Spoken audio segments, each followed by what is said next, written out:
Le gouvernement béninois en conclave pour contrer les attaques terroristes dans le Septentrion. Les titres de cette édition.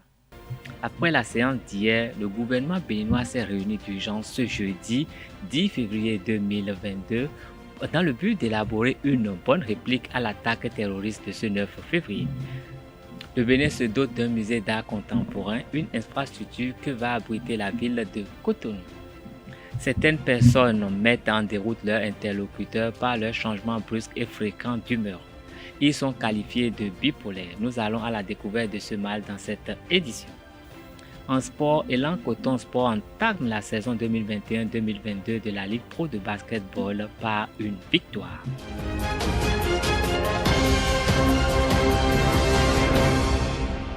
Mesdames et messieurs, bonsoir.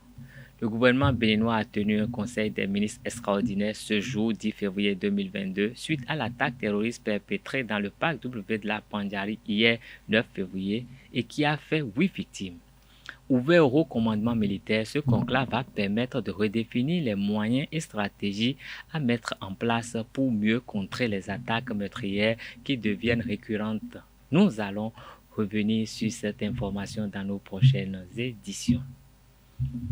Tenu ce mercredi 9 février 2022 au Palais de la Marina, le Conseil des ministres de cette semaine a enregistré des communications que nous présente le porte-parole du gouvernement. Ont été adoptés les décrets fixant les modalités de création, d'organisation et de fonctionnement des centres d'accueil et de protection de l'enfant en République du Bénin, les conditions et modalités de délivrance des agréments pour la fabrication et l'importation du tabac, ses dérivés et assimilés en République du Bénin, ainsi que le décret portant approbation des statuts du laboratoire d'études et de surveillance environnementale. S'agissant des communications, contractualisation pour l'acquisition de kits de réception de la TNT. Pour rappel, le Conseil des ministres avait approuvé en octobre 2020 le choix du mode accès libre pour le lancement de la télévision numérique terrestre. En exécution de cette décision, le ministère en charge du numérique avait lancé un avis à manifestation d'intérêt à l'endroit des entreprises désireuses de commercialiser les kits de réception TNT. Ceci dans le respect du processus d'agrément des kits, des facilités accordées par l'État et des tests en vigueur, notamment en ce qui concerne les prix plafonds du kit de base de réception de la TNT. À l'issue de la phase de test de décodeurs en laboratoire, la Haute Autorité de l'audiovisuel et de la communication a octroyé en novembre 2021 des agréments à 3 modèles de décodeurs soumis par 3 entreprises de droit béninois qui ont démarré l'accomplissement des diligences pour approvisionner de façon progressive le marché intérieur. Au regard de cette démarche commerciale de mise à disposition des kits de réception de la TNT par les dites entreprises, le gouvernement a décidé de renforcer au démarrage la disponibilité des dits kits dans les arrondissements par l'acquisition en vue de la distribution commerciale avec la collaboration des collectivités locales. Ceci permettra de satisfaire les premiers besoins des populations en attendant une couverture intégrale du territoire national par les entreprises distributrices. Le Conseil a donc autorisé la contractualisation avec les sociétés concernées. Compte rendu du recensement complémentaire des artisans du Bénin. Ce recensement s'est déroulé sur toute l'étendue du territoire national du 23 août au 16 septembre 2021 et a permis d'enrôler 211 217 nouveaux acteurs, portant l'effectif total d'artisans inscrits dans la base à 452 246 personnes provenant des 8 branches d'activité répertoriées dans le secteur. Après cette étape, la suite des actions, conformément à la feuille de route, conduira à la mise en place de la Chambre des métiers et de l'artisanat du Bénin. Le ministre des Petites et Moyennes Entreprises et de la Promotion de l'Emploi est instruit de poursuivre le processus jusqu'à son aboutissement à la mesure des attentes du gouvernement et des acteurs. Au chapitre des rencontres et manifestations internationales, le Conseil a autorisé la participation du Bénin au 6e sommet des chefs d'État et de gouvernement de l'Union africaine et de l'Union européenne à Bruxelles en Belgique les 17 et 18 février 2022. Enfin, au chapitre des mesures individuelles, les nominations ci-après ont été prononcées sur proposition des ministres respectifs. Au ministère du Numérique et de la Digitalisation, directeur de la Planification, de l'Administration et des Finances, M. Marius Ataï Guédégbé. Conseil technique au numérique et à la digitalisation, M. Régis Donald Hontin-Fendé. Au ministère des Petites et Moyennes Entreprises et de la Promotion de l'Emploi, directeur de la Planification, de l'Administration et des Finances, M. Noreini Moussa. Suivons à présent le condensé des mesures normatives prises par le Conseil des ministres de ce 9 février. Création du musée d'art contemporain de Cotonou et de la réunion des musées publics. Le musée est créé dans le but de donner corps à l'ambition du gouvernement de réhabiliter le tissu muséal national et de valoriser la création plastique.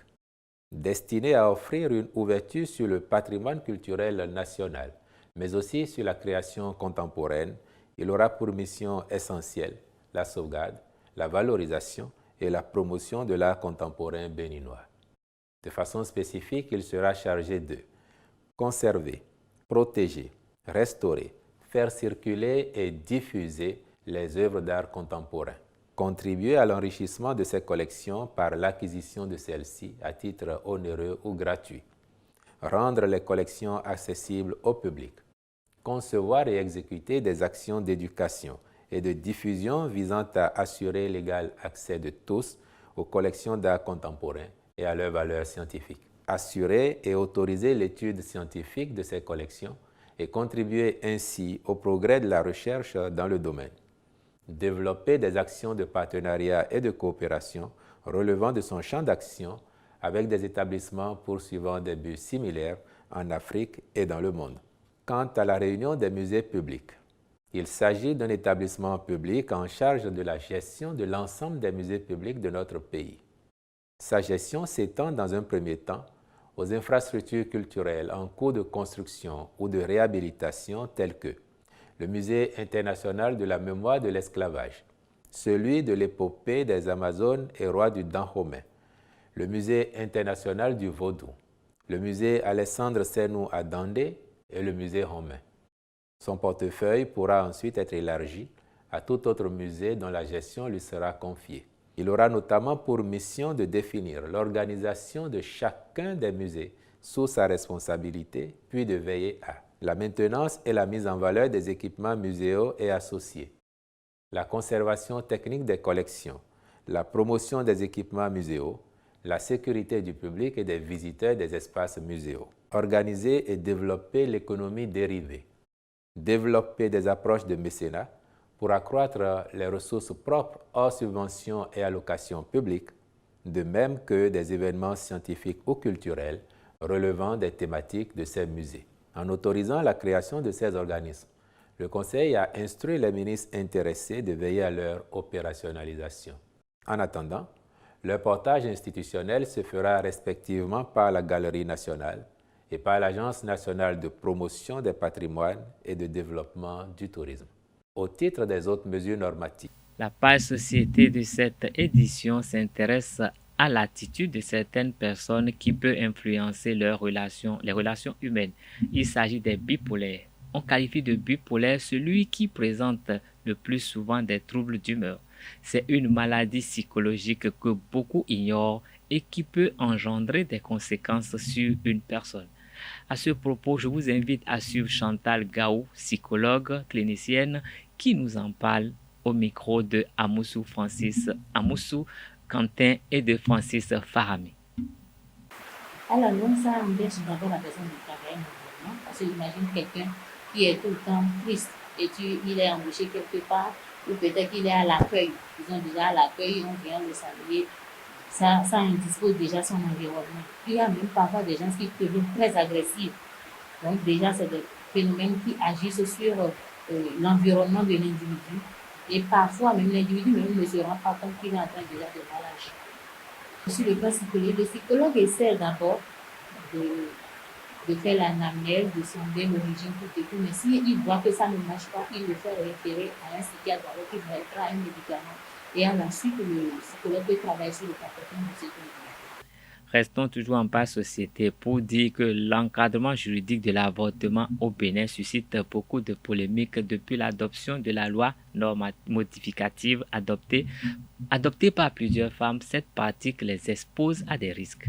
Chantal Gaou, psychologue clinicienne, nous édifie sur les risques psychologiques que ce phénomène peut engendrer. Elle est toujours au micro de Francis Farami et de Quentin Amoussou. L'avortement, c'est d'abord quelque chose que la personne a préparé et il attend à peut-être poser l'acte. Mais sur le plan psychologique, nous pouvons dire d'abord qu'une fois que la personne n'a pas pu faire l'avortement, il serait tenté par des troubles, il serait dans l'anxiété. Est-ce que ça va réussir? Quelles sont les conséquences? La personne sera dans cet état. Mais la suite de l'avortement, c'est ça qui est un peu compliqué quand on ne maîtrise pas très.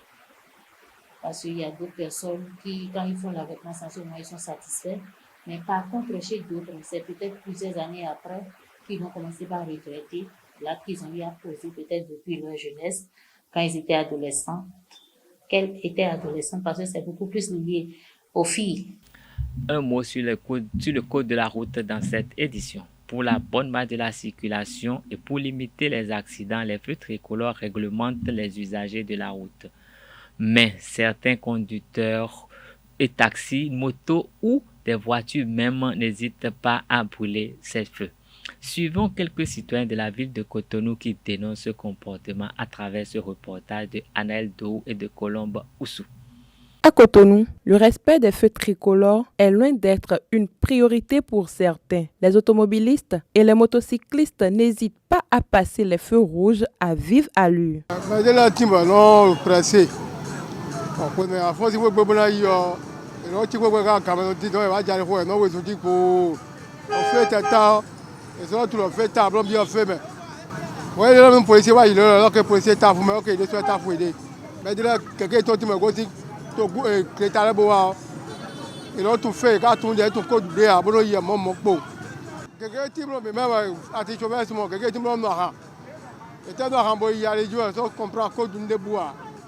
Ce qui pousse les gens à poser de tels actes en brûlant les feux tricolores, peut-être par urgence, d'autres personnes courent ce risque.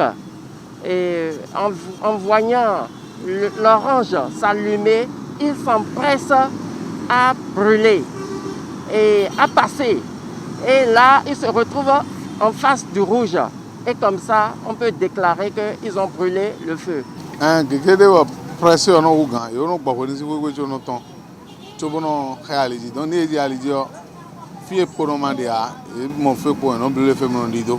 Le non-respect du code de la route expose les contrevenants et les autres usagers à plusieurs dangers. Les conséquences sont énormes parce que de l'autre côté, le système se déclenche en vert et les autres passagers, les autres doivent passer nécessairement. Et voilà, tu te retrouves au milieu, là, ils peuvent te renverser facilement ou toi aussi tu peux renverser les premiers à passer. Il doit y avoir des sanctions parce que quand tu ne respectes pas le code et tu te fais arrêter par la police te sanctionne.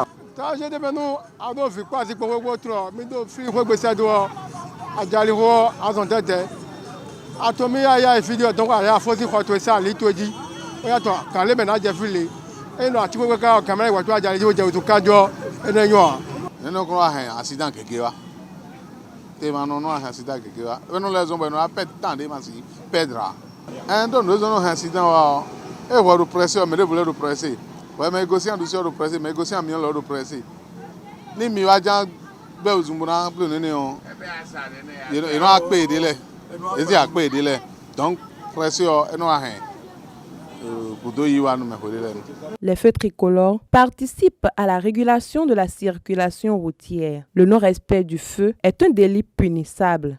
En page culture, la saison cinématographique s'ouvre sur le plan international avec l'annonce des nominés pour les Oscars. Au Bénin, c'est le Festival international des films de femmes FIF qui bat le plein. La participation béninoise laisse à désirer à cette édition, raison pour laquelle notre rédaction donne l'opportunité aux acteurs du cinéma béninois de se prononcer. Le réalisateur Christian Wanou Nukpo commente ici la création du Centre national du cinéma et de l'image animée CNCIA. L'erreur, c'est que la direction de la cinématographie qui a conduit les choses depuis les années 89-90 jusqu'à maintenant n'est pas encore fonctionnelle parce qu'il n'y a que des administratifs. Est-ce que vous comprenez? Le CNCIA fonctionne toujours comme une direction du ministère de la Culture. Ce n'est pas encore un centre autonome comme cela doit être. Tel que la vision est portée depuis 2016, les choses ne sont pas encore là. Parce qu'il me semble que le centre n'a même pas encore ce que dans l'administration béninoise nous appelons l'AOF. Je crois administration, organisation et fonctionnement. Le centre n'a pas encore son AOF. Donc le centre n'existe pas de fait. Il n'existe que de nom. Donc il continue de fonctionner comme une direction. Et il n'y a aucun professionnel là-bas.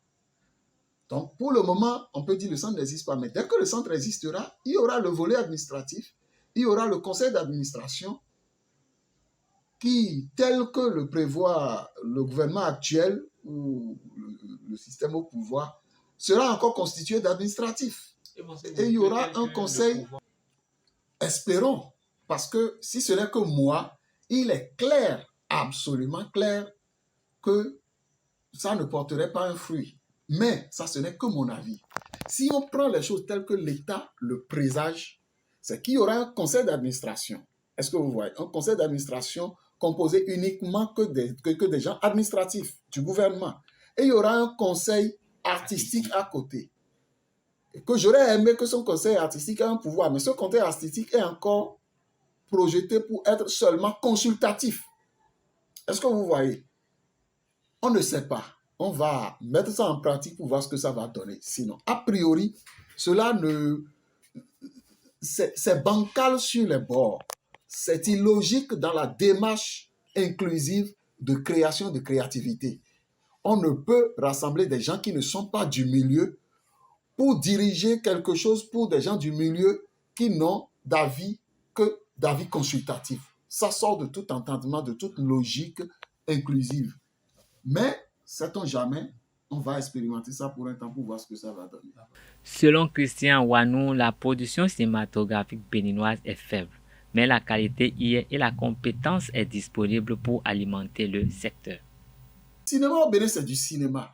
Le cinéma au Bénin connaît son expansion. Mais ce qu'il faut peut-être dire, c'est que la production cinématographique béninoise est maigre, est faible. Nous avons très peu de films par an par rapport à d'autres pays. On peut le comprendre. Est-ce que ces films voyagent? Oui. Est-ce que ces films sont vus? Oui. Est-ce que ces films sont promus? Oui. Alors que faut-il faire pour changer là? Mais nous n'en avons pas assez. Donc il faut qu'on comprenne bien les choses. Est-ce que vous voyez? Je donne l'exemple. Sylvestre Amoussou a sorti un long métrage. Il en a sorti un deuxième, un troisième. Et déjà à cette étape, il s'est vu décerner un étalon d'argent. Est-ce que vous voyez? Il a récolté d'autres distinctions aussi de par le monde. Donc, c'est que le cinéma béninois que cet artiste représente, que ce réalisateur, ce créateur représente, voyage, existe. Mais est-ce qu'il aura suffi de 2 ou 3 films pour imposer un cinéma béninois? Non. Donc, le problème est là. Le problème est au niveau de la quantité. Le problème est au niveau de la représentativité au plan international. En passeport, le comité d'organisation des trophées JP Sport meilleur personnage sportif a procédé à la remise des attestations de mérite et de reconnaissance aux lauréats au titre de l'année 2021 le vendredi 4 février. La cérémonie s'est déroulée au showroom de son partenaire Chicrea. C'est un Larios Adjapenon pour la relation. Le site d'information sportive JP Sport reconnaît les mérites de certains acteurs clés ayant œuvré au dynamisme du mouvement sportif béninois au titre de l'année 2021. Journalistes, athlètes et officiels, ils se sont distingués grâce à leur savoir-faire et travail bien fait au cours de la période allant du 1er janvier au 30 septembre 2021 dans leurs domaines respectifs. Les distinctions de cet après-midi, nous avons d'abord remis le prix pour M. Fatay Abdou Sani, qui était deuxième au niveau de la catégorie média. Nous avons ensuite eu l'étape des attestations de mérite et des attestations de reconnaissance. Et ajouté à ça, nous avons eu le comité d'organisation qui a décerné des médailles d'or et des médailles d'argent à quelques acteurs. Et enfin, nous avons le partenaire Chicrea qui a voulu reconnaître les mérites de 2 acteurs, notamment le photojournaliste Juste Aoutimin et l'arbitre international Laurent Offin. Les récipiendaires se réjouissent d'être honorés par JP Sport. Disons que c'est pour la première fois que je vois une page Facebook récompensée, donc je pense que quand nos efforts dans l'ombre sont récompensés, ça fait plaisir. Je remercie tous ceux qui ont travaillé avec moi parce que c'est vrai que c'est seulement Romance qui est devant, mais derrière, il y a aussi une équipe. Cette année, ça fait déjà la 3e distinction que j'ai reçue concernant le sport que je fais, la photographie sportive que je fais. Donc je remercie vraiment JP Sport pour l'attestation de reconnaissance que j'ai reçue aujourd'hui et je dis longue vie au trophée JP Sport. Je suis très content d'avoir été distingué par JP Sport. C'est vrai que ça fait banalement 3 ans que nous faisons l'aventure. Ça fait beaucoup de satisfaction que nous recevons les lauréats chaque année et je trouve que c'est un événement qui mérite d'être poursuivi. Ça a besoin beaucoup plus, je pense, de l'attention du plus grand nombre. Le comité d'organisation a également distingué ceux qui ont mis le pied dans l'étrier pour le compte de la 5e édition des trophées JP Sport. Je tiens sincèrement à remercier le comité d'organisation pour ce clin d'œil, pour nous autres qui sommes restés un peu dans l'ombre. C'est vrai que cette attestation est venue récompenser les efforts fournis sur la saison sportive et ça nous rend vraiment heureux et nous amène à mieux nous donner pour la saison qui est en cours. Temps de rentrer ce soir avec cette distinction.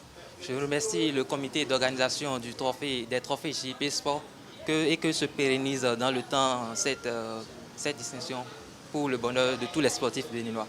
Chicrea, partenaire depuis 2016 des trophées JP Sport meilleur personnage sportif, réitère son engagement à soutenir l'initiative.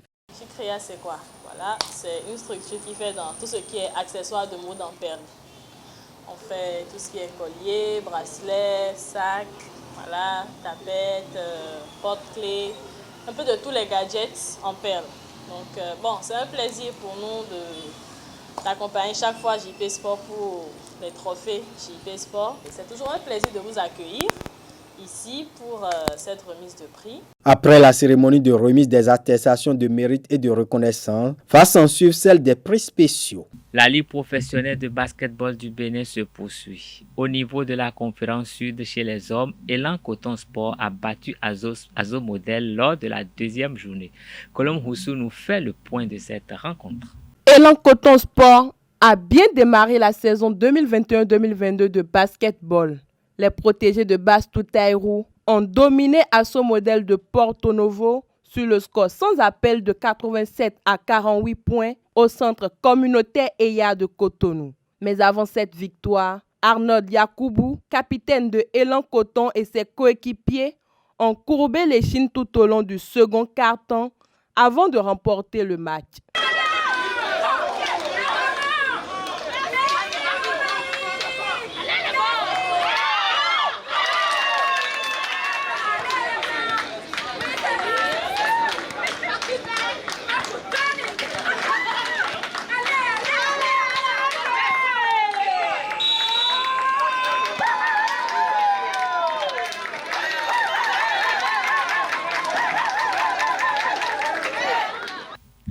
Ce sera tout pour cette édition. Merci de nous rester fidèles. À demain pour notre rendez-vous avec les informations sur Zaire TV. Bonsoir.